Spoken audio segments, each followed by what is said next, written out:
Oppo Reno 12 bro நமக்கு வந்து courier போட்டிருந்தாங்க.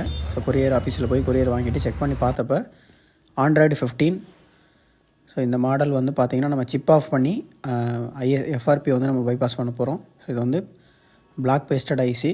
ஸோ ப்ராப்பராக வந்து க்ளூ ரிமூவ் பண்ணிவிட்டு ஸோ ப்ராப்பரான ஹீட்டில் ஸோ ஐசியை சேஃபாக ரிமூவ் பண்ணி போர்டு க்ளீன் பண்ணிவிட்டு ஐசியும் க்ளீன் பண்ணிவிட்டு ஸோ எந்த ஒரு பிரிண்ட்டுமே பேடும் மிஸ் ஆகாமல் ப்ராப்பராக ரீபால் பண்ணி ஸோ F64 மூலயமா ஸோ அதுக்கான ப்ரொசீஜர்லாம் ஃபாலோ பண்ணி எஃப்ஆர்பியை வந்து நம்ம ரிமூவ் பண்ணியாச்சு. ஸோ ரிமூவ் பண்ணிவிட்டு திரும்ப போர்டில் ஃபிக்ஸ் பண்ணி செட்டை வந்து ஆன் பண்ணியாச்சு.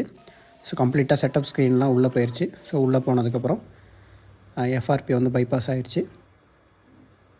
இந்த மாதிரி உங்கள் ஃபோனில் எந்த ப்ராப்ளமாக இருந்தாலும் சரி பண்ணிக்கலாம். நீங்கள் நேரடியாக நம்மளை காண்டாக்ட் பண்ணலாம், அல்லது கொரியர் மூலிமா நீங்கள் உங்களோட ஃபோனை சென்ட் பண்ணி விடலாம். ஸோ குயிக் அண்ட் பெஸ்ட்டாக நம்ம பண்ணி கொடுத்துட்ருக்கோம். மறக்காமல் நம்ம பேஜை ஃபாலோ பண்ணி வச்சுக்கோங்க. உங்கள் ஃப்ரெண்ட்ஸுக்குமே ஷேர் பண்ணுங்கள். தேங்க்யூ.